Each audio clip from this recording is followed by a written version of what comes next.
Okay, everyone, I'm sorry about that. I'm live again, and I'm going to start from the beginning. Just having a lot of technical issues with live streaming. It's been an uphill battle. I really apologize. I hope it before the end of the 21st century to get this all corrected. So my apologies. So I'm going to begin again. So the travelers, they showed me initially an image of an orb with a smaller orb within the orb. And what they showed me, what they said to me is that there is a part of us is inside of someone else, of everyone else. So not just that a part of me is inside of a part of you, but within humanity, but that a part of me is inside of every being in the universe and in the multidimensional universes. And a part of every being is inside of me. So that we're really all just one. And what they were telling me is that in the beginning, this goes all the way back in the beginning of history of everything. Now, I know that as human beings, we love numbers. So this is going back not just tens of millions of years or hundreds of millions of years, hundreds of billions of years, just throwing a number out there for those of you that are number people and just need a little factoid to hang on to. And what they're saying is that actually in the beginning, there was one. And that one was made of energy. And so our beginnings were energetic, much like the stars. But when we think of the stars and when scientists speak of the Big Bang really also has an aspect of materiality in it. It's not just energy. And what they're saying to me is that the Big Bang is really just it's just the Big Bang has happened again and again and again. So it's the beginning, but not the ultimate beginning of everything, just another beginning after another end. And they said that at the beginning, there was just the one, this one. It was made of energy. And it began to diverge into others through the first energies that existed was the energy of curiosity. It wanted to know what was outside of itself, what else there was.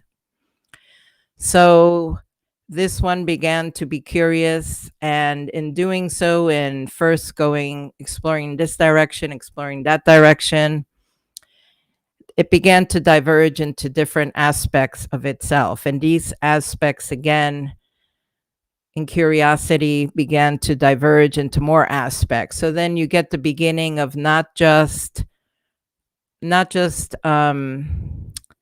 energies diverging into different, I'm going to call it aspects at the beginning. They weren't beings per se.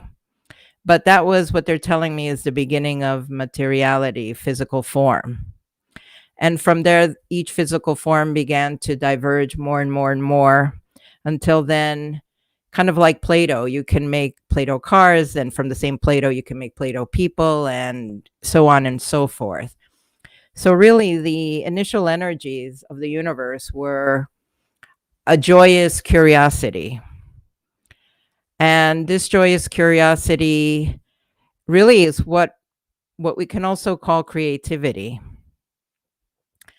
And so this creativity, and we know this as human beings when we do things artistically, when we paint, when we draw, as long as we're not hard on ourselves or perfectionistic or have this ultimate goal and it has to come out in this way, when we just allow ourselves to joyously be creative, then we're also birthing new things. And of course, we're doing it on paper.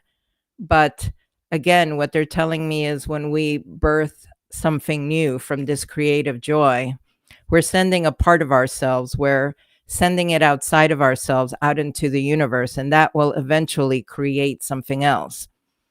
And again, this is a different aspect, but this is again in line with what I've discussed before in other circles, that we're all creators. We're all world creators. And eventually, because now we're not the initial one being, this being that was the universe back then, we're a very, very, very tiny, smaller than a droplet aspect of it. So maybe our creations are more like ripples in the universe that need to meet other ripples, and they come together and they begin to form something. And so what they would like you to know is that when you're creative, when you create from joy, when you create from curiosity, not only are you creating new things in the universe, beginning to birth new things, but you are also connecting to all the other things, all the other beings that exist in the universe.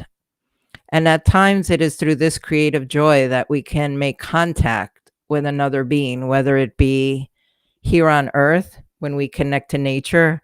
We might be drawing a beautiful bird or a beautiful nature scene and suddenly feel a joy, feel a response coming back to us that we describe as a connection to nature, as a joyful unification with all that is in nature.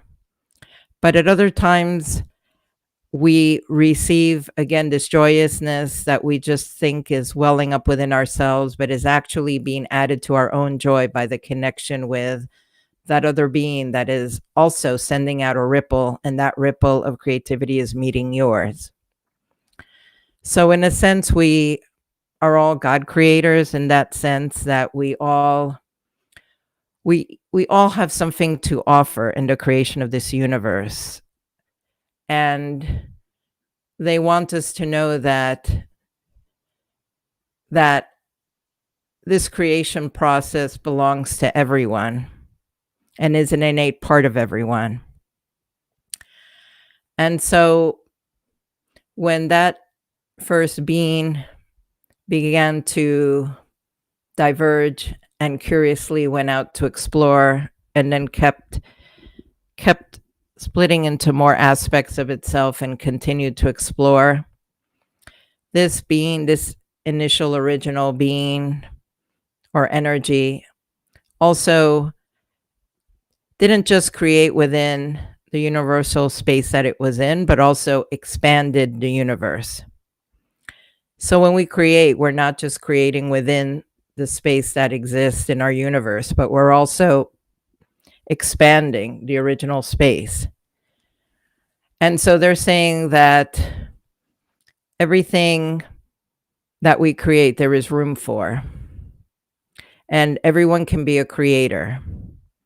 So this idea that we have here on earth, that some of you can be artists, but some of you can't draw, so you should maybe think about doing something else. Not that that other thing, whatever it is not also a form of creation, but people may be led in different ways to make different offerings, whether they are gardeners or artists, whether they are even house painters or work with children. Everything is a form of creation. But one of the points they want to make is that everyone can create, and there isn't just room for a certain number in each category. And so they ask that when you are in the midst of your creation and you are feeling the energy of joyful curiosity, creativity flowing through you, they ask that you consciously place your awareness on your third eye and see it as a window opening up wide, and see the starlight, the energies from the stars coming in. And they're saying that's a channel in the stars, because they want to help us connect to, not just to them. The travelers already feel connected to you, and they want you to know that you're already connected to them. And so they're saying, yes, through this beam of star energy that you welcome in through your third eye as you are creatively creating, but having in mind the intention to meet with another singular being. For some reason, they're using the word singular instead of single. And honestly, I have a sense of what it means, but I'm sure it has a flavor of meaning and aspect that is particular to them, what they want to mean.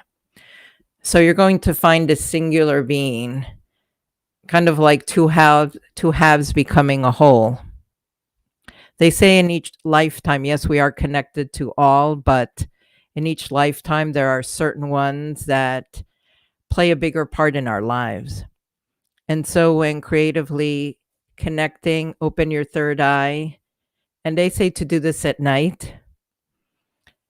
And they say when the weather is possible to do it outside under the beautiful starlit night. And to open your third eye, to see the channel of light from the stars coming to you. And then close your eyes and see, they will show you. You will see this other singular being that is your other half in this evolution. And by other half, they do not mean romantic half. They mean in this process of galactic co-creators, if you like, interdimensional co-creators.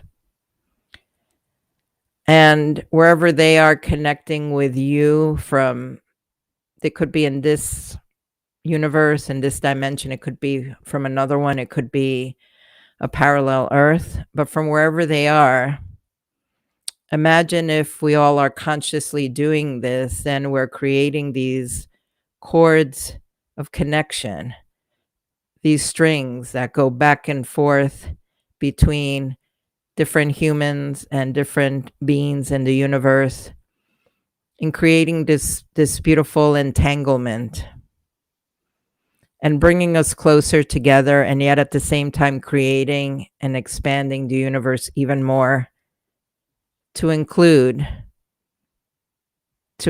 every single creation and to include all of us.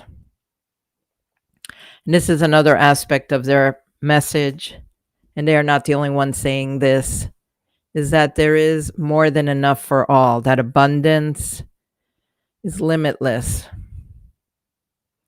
And so they ask that we begin to live in this way. To live in this way, to believe in this, to act from this is again to create it. Because in creative co-creation, there is no room for fear or for the idea of limitations. So at this point, they would like me to begin the healing. They say to please place your awareness on your third eye and see it as a beautiful window, a perfectly round window. And closing your eyes, imagine that you're under the night sky, nary a cloud in the sky, in a pollution-free place. And you see the entirety of the Milky Way and all its stars within it and all the surrounding stars. And you're relaxing, and your third eye opens, and looking up with your mind's eye, a certain star catches your attention, and a beautiful beam of starlight energy emanates from that star and connects to your third eye. And so they're saying to place your awareness on that and just allow the sensations, allow the images.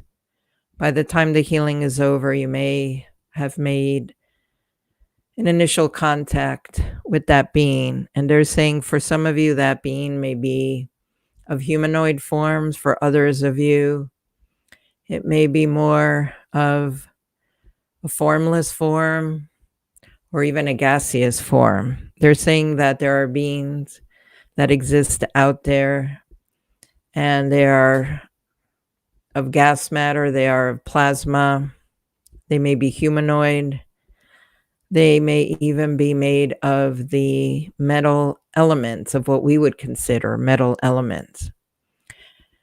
And they are also saying that in some places, the planets, actually, they're using the word planetoids. So I know planetoid is something that according to science, maybe doesn't meet all the requirements of what a planet is, but they're calling it a planetoid, or maybe it's something that travels. But they're saying that there are planetoids that are living beings and not traveling geological manifestations of, something like a big floating rock through space. So as we begin, they say to please just relax and joyfully, gently place your awareness on your third eye under the night sky. Begin to imagine and see where your imagination takes you to what star. See the beam of starlight energy connect to your third eye. And let your awareness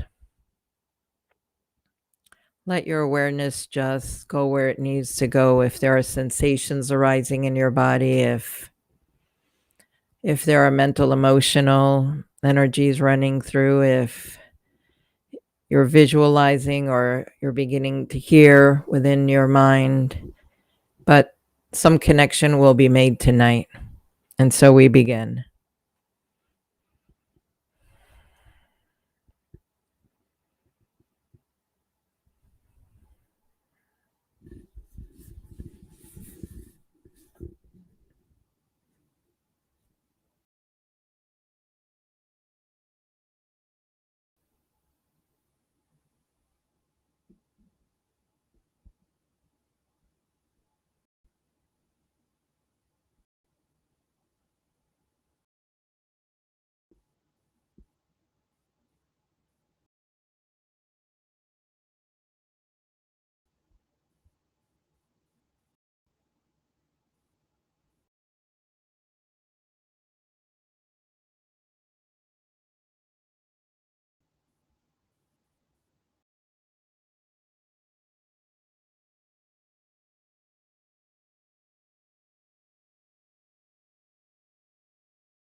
Now we begin to slowly, much like a window, we begin to slowly now, much like a window, close our third eye and disconnect from the energy, from the galactic star energy that connected us.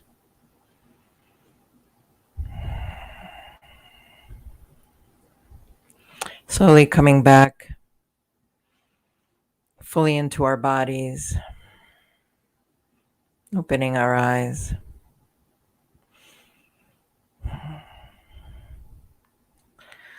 And I hope everyone was able to receive some image, some sensation, some feeling, some knowing.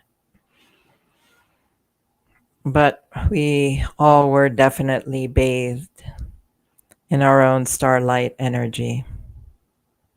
The frequency and from the location meant for each of us. And so I want to thank you for joining me tonight. And I just wanted to share one more thing with you that so today, every time we work with the travelers, we're really working with portals, those in between places. It could be physical places or it could be in between two different forms of energy, dimensions I think of as energetic. So on January 22nd, 2021 is the day that I'll be teaching an online Zoom workshop, teaching people how to work with portals and vortexes. And in my one-day workshop, we'll be learning what portals and vortexes are. We'll be learning to work with these energies on the earthly realm and the galactic realm.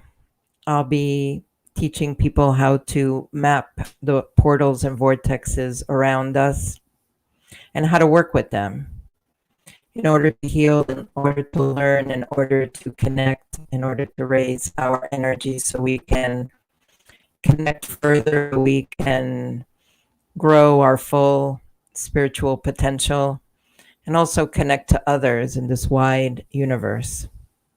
And if you're interested and you're on my Facebook page, The Travelers from the Stars, you can go to the event page. And if you're watching me from YouTube, when I get done, I'll be putting the link for that workshop in the description box.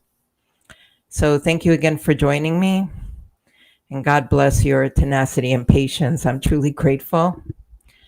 And I wish everyone a very happy, happy new year. And I hope that this new beginning today, your connection to your co-creative half somewhere in the galactic universe, I hope you think of it as a part of your new beginning that you will continue to grow and explore. Thank you very much, everyone, and have a good night.